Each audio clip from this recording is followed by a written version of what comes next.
नीलाम्बुजश्यामलकोमलाङ्गं सीतासमारोपितवामभागम् पाणौ महासायकचारुचापं नमामि रामं रघुवंशनाथम्।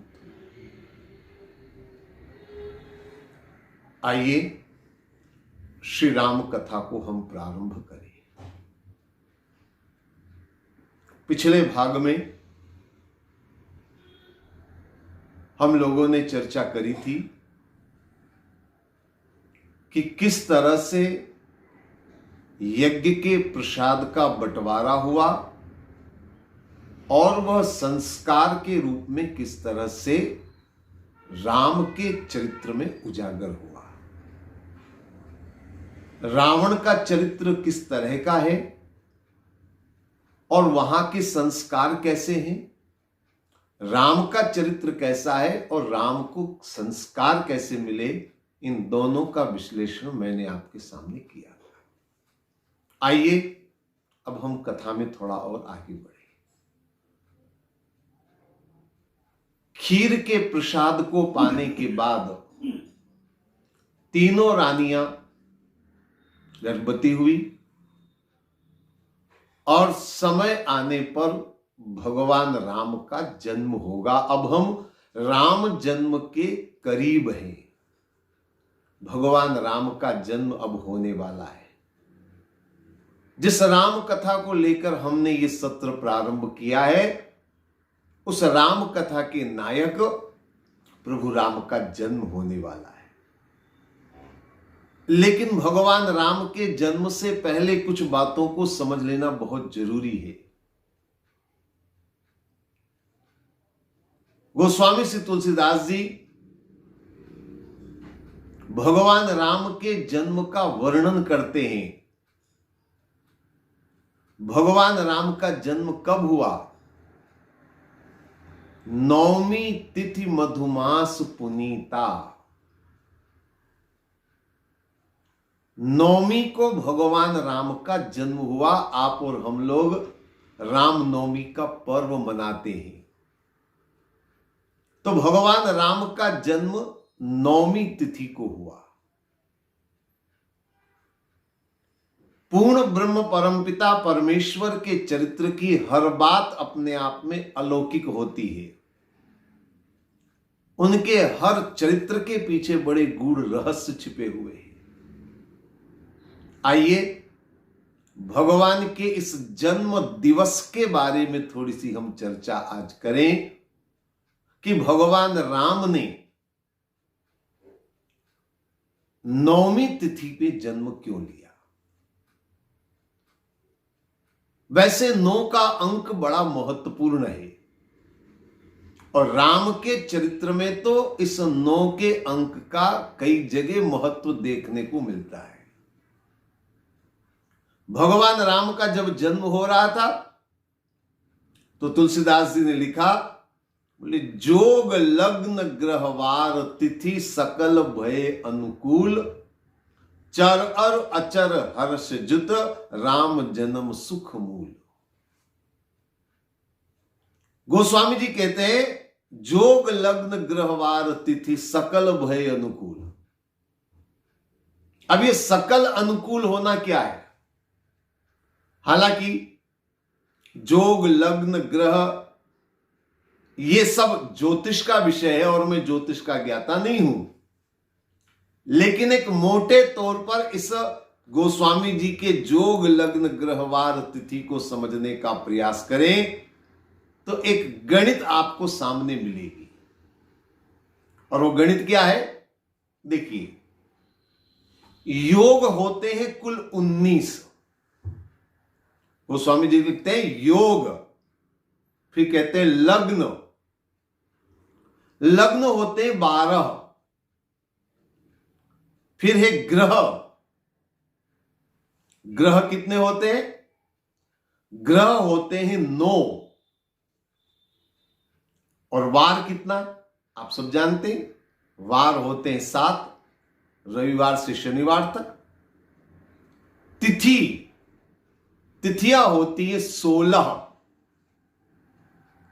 अब इन सबको अगर जोड़ लिया जाए, यानी 19, 12, 9, 7 और 16, इन सबको जोड़ लिया जाए तो वो जोड़ होती है 63। और 63 को अगर एक अंक में लेना चाहें तो 6 + 3 कितने हुए? 9। जोग लग्न ग्रहवार तिथि सकल भय, सारे के सारे समाहित हो गए। किसमें समाहित हो गए? 9 के अंक में समाहित हुए। और इसीलिए भगवान राम का जन्म 9वीं तिथि को हुआ। अगर रामचरितमानस में इस 9 के अंक को समझने का प्रयास करेंगे तो एक नहीं, कई बातें आपको इस 9 के अंक से जुड़ी हुई मिलेगी। सबसे पहली बात तो मैं आपको बता दूं कि भगवान राम को ब्रह्म स्वरूप माना गया है। पर ब्रह्म, परम पिता परमेश्वर के अवतार के रूप में माना गया है। राम केवल एक दशरथ नंदन नहीं है, बल्कि राम पूर्ण ब्रह्म परम पिता परमेश्वर है। अब ये जो ब्रह्म शब्द का वर्णन आता है वेदों से लेकर, पुराणों से लेकर शास्त्रों में, तो बड़ा अद्भुत शब्द है ब्रह्म। ब्रह्म शब्द में अगर संधि विच्छेद किया जाए तो 4 अक्षर निकल कर आते हैं।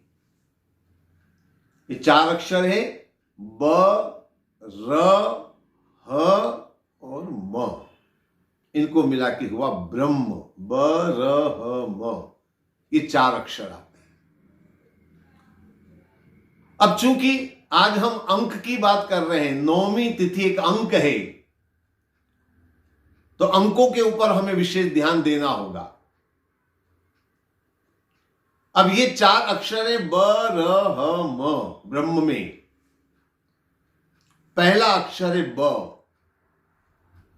अब आप क से ब तक की गिनती करें। हिंदी वर्णमाला को आप सब जानते हैं। क से ब तक गिनती करें, यानी क, ख, ग, घ, ङ, च, छ, ज, झ, ञ, ट, ठ, ड, ढ, ण, त, थ, द, ध, न, प, फ और ब।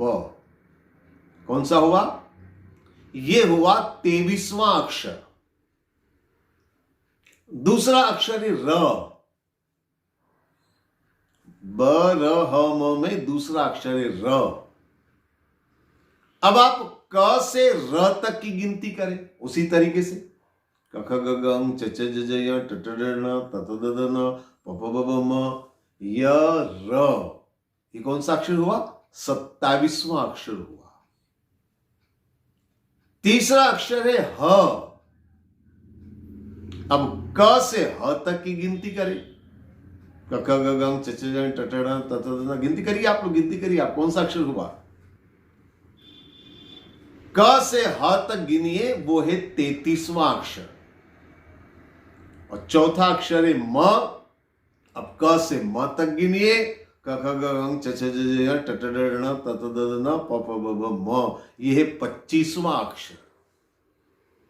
अब इन चारों को जोड़ लीजिए, यानी 23, 27, 33 और 25, इन चारों को जोड़ दीजिए। इन चारों को जोड़ेंगे तो कितना हुआ? 108। अब ये जो 108 है, शून्य की कोई कीमत नहीं। 1 और 8 दोनों को अगर जोड़ देंगे तो अंक कितना निकलेगा? 9 निकलेगा। यानी ब्रह्म भी 9 के अंक में समाहित है।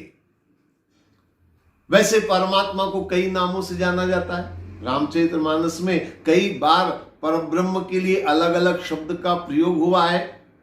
जैसे कई जगह तुलसीदास जी ने हरि शब्द का प्रयोग किया है।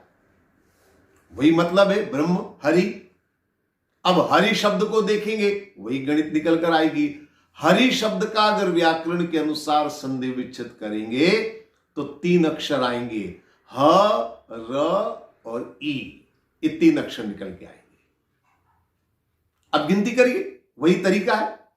क से ह तक गिनती करेंगे, 33वां अक्षर निकलेगा। क से र तक की गिनती करें 27वां अक्षर बनेगा। और ह र ई तीसरा अक्षर है ई। अब क ग ग अंग में आ ई नहीं है, अब अ आ ई गिनेंगे तो ये होगा तीसरा अक्षर। अब तीनों को जोड़ दीजिए, यानी 33, 27 और 3, इन तीनों को जोड़ेंगे तो वो जोड़ होगी 63। अब 63 में 6 प्लस 3 को जोड़ दे तो कितना हुआ? वही 9 का 9 हुआ। ये रामचरित्र की बड़ी विशेषता है कि यहां हर शब्द का एक अर्थ है, हर शब्द का एक महत्व है, हर शब्द के पीछे सिद्धांत छिपे हुए हैं। कई जगह तुलसीदास जी ने सोई शब्द का प्रयोग भी किया। सोई प्रभु, सोई शब्द का उच्चारण कई जगह तुलसीदास जी ने किया। अब जरा सोई शब्द को भी देख लीजिए। इस सोई शब्द में भी आपको बराबर 9 का अंक मिलेगा। देखिए, सोई शब्द को अगर व्याकरण के अनुसार करेंगे संधि विच्छेद तो 3 अक्षर बनेंगे, स, ओ और ई। क से स तक 32 अक्षर। अब अ आ ई में ओ जो है वो 9वां अक्षर और ई बड़ी यानी कि चौथा अक्षर। इन तीनों को मिला दें तो बनेगा 45। 4 और 5 9, फिर भी 9 है। यही 9 का अंक इसीलिए भगवान राम का जन्म 9वीं तिथि को हुआ। परमात्मा को अज अनवज्ञ अकाम अभोगी, परमात्मा चाहे शिव रूप में हो चाहे राम रूप में हो, अज भी कहा गया उन्हें। अब इस अज शब्द को देखें, अ पहला अक्षर है, ज 8वां अक्षर है, 1 और 8 दोनों को मिला दें, इसमें भी 9 का अंक आपको दिखाई देगा। परमात्मा को ईश शब्द से भी संबोधित किया गया। ईश्वर अंश जीव अविनाशी, ईश शब्द से भी संबोधित किया गया। अब ईश को अगर आप देखें तो अ से ई चौथा अक्षर, क से स 32वां अक्षर, दोनों को जोड़ दे तो होंगे 36। 3 और 6 9। यह है राम के जन्म का अंक, इसीलिए भगवान राम 9वीं तिथि को पैदा हुए। यह जो 9 का अंक है, इस 9 के अंक का बड़ा महत्व है और इसीलिए गोस्वामी श्री तुलसीदास जी ने जब रामचरित्र मानस का मंगलाचरण सबसे पहले किया, संस्कृत के 7 श्लोकों में उन्होंने मंगलाचरण किया है। लेकिन एक मजे की बात है, उन 7 श्लोकों में उन्होंने वंदना जो है वो 9 की करी।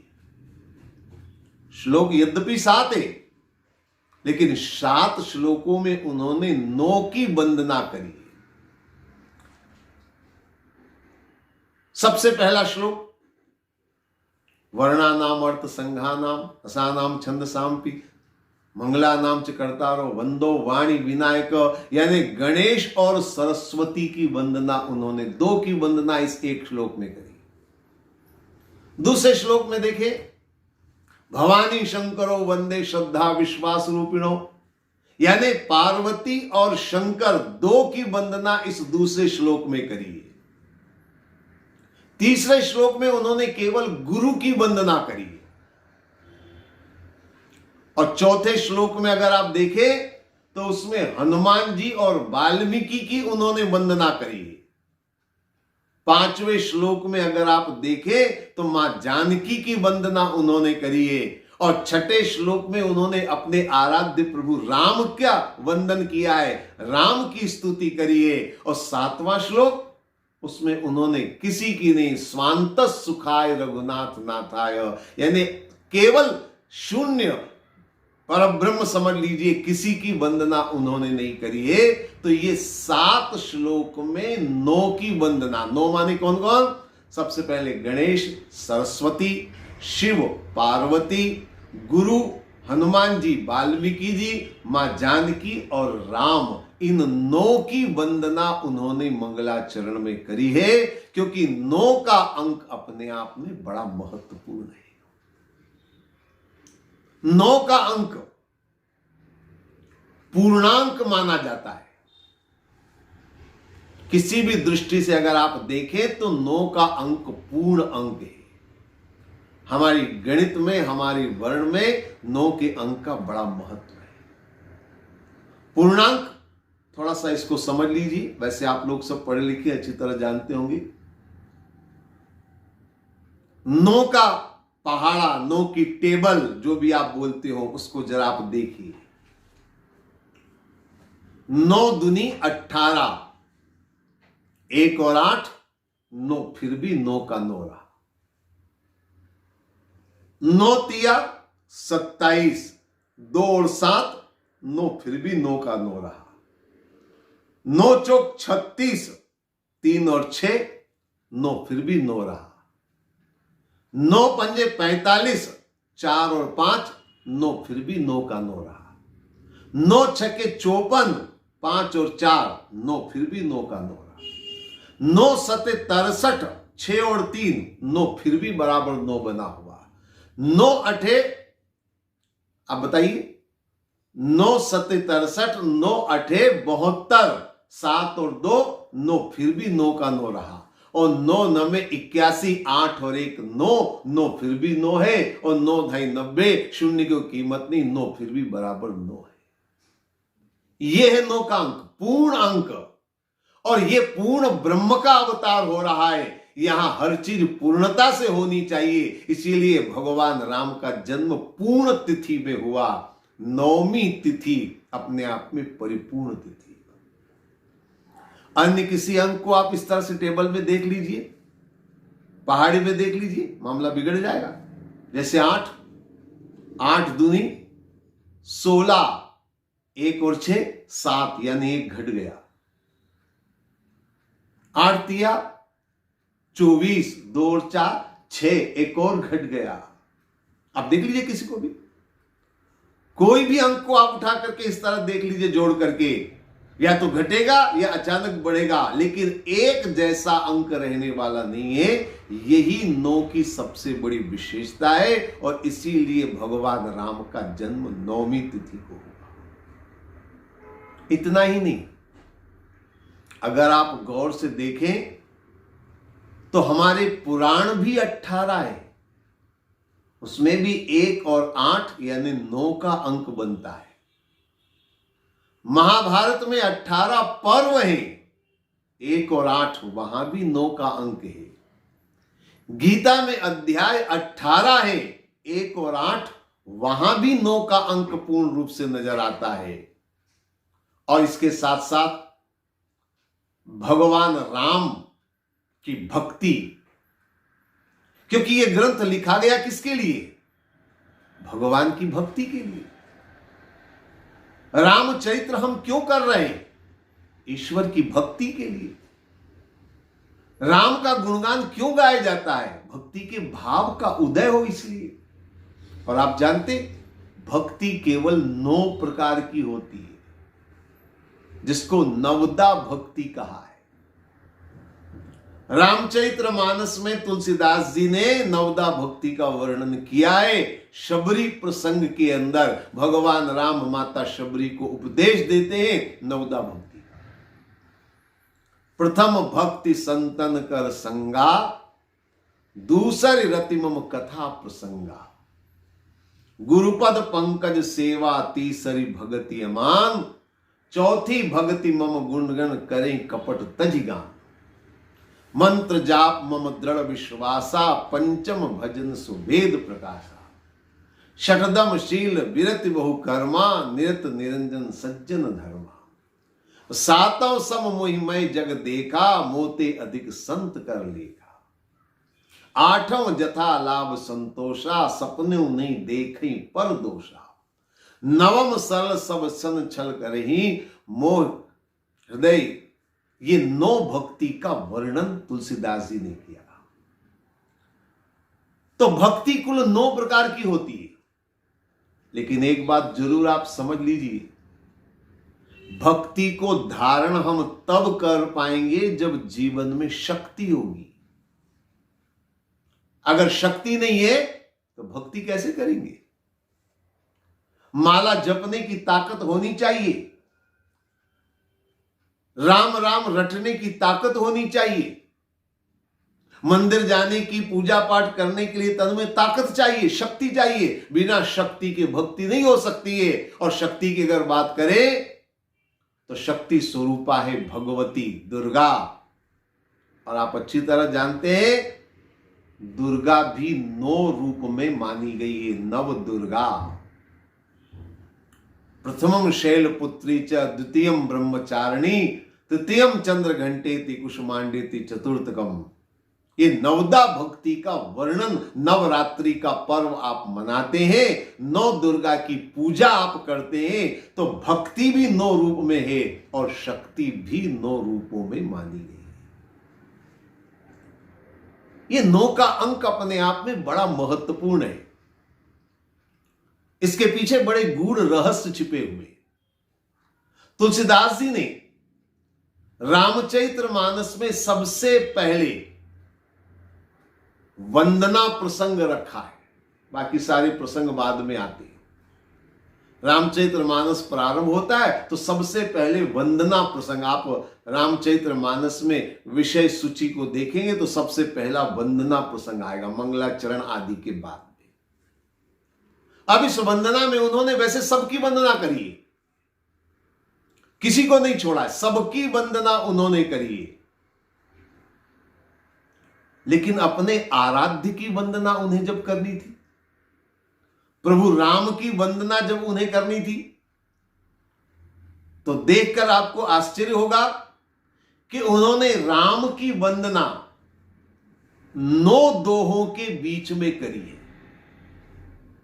राम की वंदना प्रारंभ होती है दोहा नंबर 18 से, गिरा अरत जल बीच सम कहियत भिन्न भिन्न, वंदम सीता राम पद जिन्हि परम प्रिय खिन्न। यहां से राम की वंदना शुरू होती है और यह समाप्त होती है राम की वंदना दोहा नंबर 26 में, राम नाम को कल्प तरु कवि कल्याण निवास, जो सुमृत भयो भांगते तुलसी तुलसीदास। यानी 9 दोहों के अंदर उन्होंने राम की वंदना करी, क्योंकि राम की वंदना पूर्ण रूप से करनी है। वंदना में अपूर्णता क्यों हो, इसलिए तुलसीदास जी ने 9 दोहों में राम की वंदना करिए, ताकि राम की महिमा पूर्ण रूप से वो व्यक्त कर सके। अपने आराध्य की वंदना में कमी किस बात की, पूर्णता होनी चाहिए, इसलिए उन्होंने राम की वंदना 9 दोहों में जाकर की। रामचरितमानस में राम के महत्व के बाद अगर सबसे ज्यादा महिमा गाई जाती है तो भरत जी की गाई जाती है। और भरत जी की महिमा भी गोस्वामी जी करते हैं। और भरत जी की महिमा के बारे में तुलसीदास जी कहते हैं कि भरत जी की महिमा 9 ने गाई है, अकेला मैं गाने वाला नहीं हूं। भरत जी की महिमा 9 लोगों ने गाई है। किस किसने? बोले विधि गणपति अहिपति शिव नारद, कवि कोविद बुद्ध बुद्धि विशारद। 9 के द्वारा भरत की महिमा गाई गई है, क्योंकि भरत जी का चरित्र अपने आप में बड़ा अलौकिक है। भरत जी के बारे में कहा जाता है, जो न होत जग जन्म भरत को, सकल धरनि धुर धरनि धरत को। अगर भरत जी नहीं होते तो धर्म का ही अवतार नहीं होता, धर्म नहीं टिकता, धर्म की रक्षा नहीं होती। इसलिए भरत जी का महत्व कम नहीं है, इसलिए भरत जी की महिमा 9 के द्वारा गाई गई है। रामचरितमानस में और भी ऐसे कई प्रसंग हैं जिसमें 9 के अंक का महत्व है। राम कथा के प्रथम गायक भगवान शंकर माने गए। राम कथा का अवतरण पृथ्वी पर हुआ है भगवान शंकर के द्वारा। इसलिए रामचरित्र में सबसे पहले शिव प्रसंग रखा गया। आप लोग रामचरितमानस पढ़ते, राम की कथा बाद में शुरू होती है, पहले शिव का चरित्र होता है। हमने भी राम कथा जब प्रारंभ करी थी तो सबसे पहले हमने शिव चरित्र पर ही बात करी थी। अब ये जो शिव का चरित्र है, इसमें सती का वर्णन भी है, पार्वती का भी वर्णन है। मां पार्वती भगवान शंकर को पाने की तपस्या करती है और बड़ा लंबा चौड़ा प्रसंग है, लेकिन उस प्रसंग के अंदर सप्त ऋषियों ने भगवान शंकर के अवगुण बताकर पार्वती से कहा कि तुम शिव का लक्ष्य त्याग दो, शिव को पति बनाने की धारणा त्याग दो। शंकर के अनेक गुण गिनाए और भगवान विष्णु के अनेक गुण बताए कि इतने गुण हैं विष्णु में, तुम शंकर की बजाय विष्णु को पाने का प्रयास करो। और उन गुण अवगुणों की जब बात ध्यान से देखी जाए तो मजे की बात यह है कि भगवान शंकर के 9 अवगुण बताए सप्तऋषियों ने। 9 अवगुण कौन से? निर्गुण, निलज्ज, कुलेश, कपाली, अकुल, अकह, दिगंबर, ब्याली। 9 अवगुण बताए। हालांकि विद्वानों का ऐसा मानना है कि ये 9 अवगुण जो बताए हैं, दरअसल योगी, यति, जितेंद्रिय और भगवान शंकर जिस तरह से परमहंस की अवस्था में है, तो ऐसे व्यक्तित्व के लिए 9 अवगुण नहीं बल्कि 9 गुण है।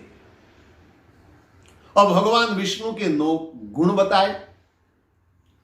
अति सुंदर, सुचि, सुखद, सुशीला, गावहि वेद जासु जस लीला, दूषण रहित सकल गुण राशि, श्रीपतिपुर वैकुंठ निवासी। ये 9 गुण बताए हैं।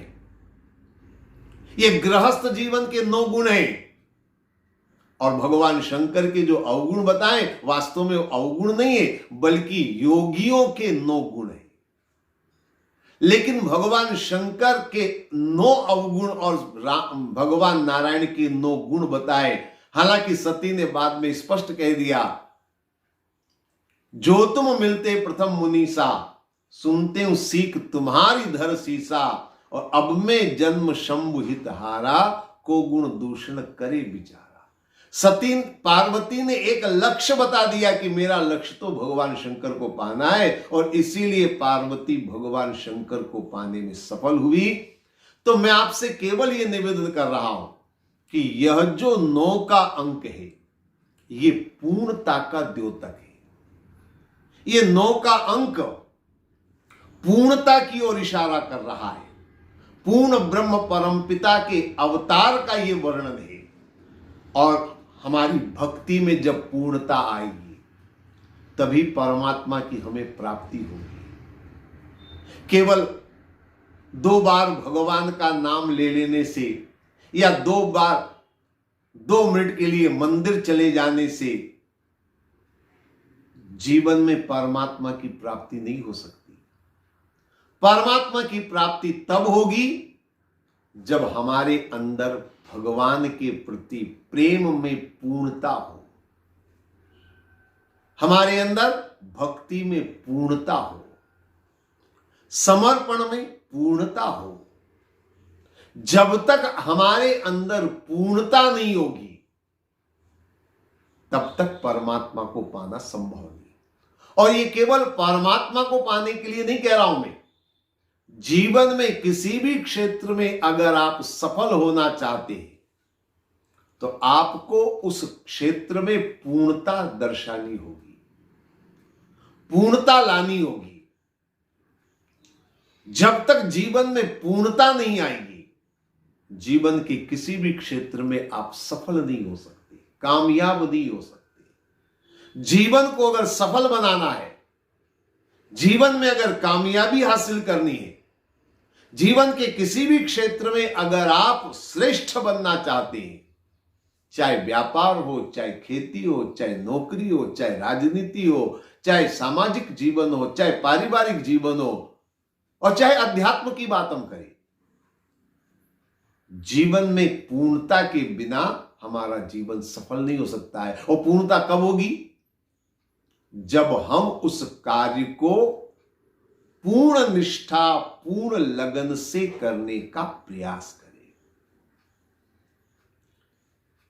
एक अनुभवी ने बड़ी अच्छी बात कही, बोले एक साधे सब सधे और सब साधे सब जाए। एक को अगर साध लेंगे तो सबको साध लेंगे, और अगर सबको साधने गए तो कुछ भी नहीं कर पाएंगे। यानी एक लक्ष्य होना चाहिए, परमात्मा को पाना है तो केवल परमात्मा को पाने का लक्ष्य होना चाहिए, तभी पूर्णता आती है, तभी दृढ़ता आती है, और तभी जीवन में सफलता मिलती है। जो विद्यार्थी पढ़ रहे हैं उनका पूर्ण ध्यान केवल पढ़ने पे होना चाहिए। जो आदमी व्यापार कर रहा है उसको पूरा लक्ष्य व्यापार पर होना चाहिए। जो ईश्वर को पाने के लिए तत्पर है, संकल्पित है, उसका पूरा ध्यान परमात्मा पर होना चाहिए, तब पूर्णता आती है और तब जीवन सफल होता है। हम उस पूर्णता को पाने का प्रयास करें। निश्चित रूप से राम का जन्म होगा, राम का अवतरण होगा। इस राम जन्म की बात आगे हम लोग करेंगे। आज इतना ही।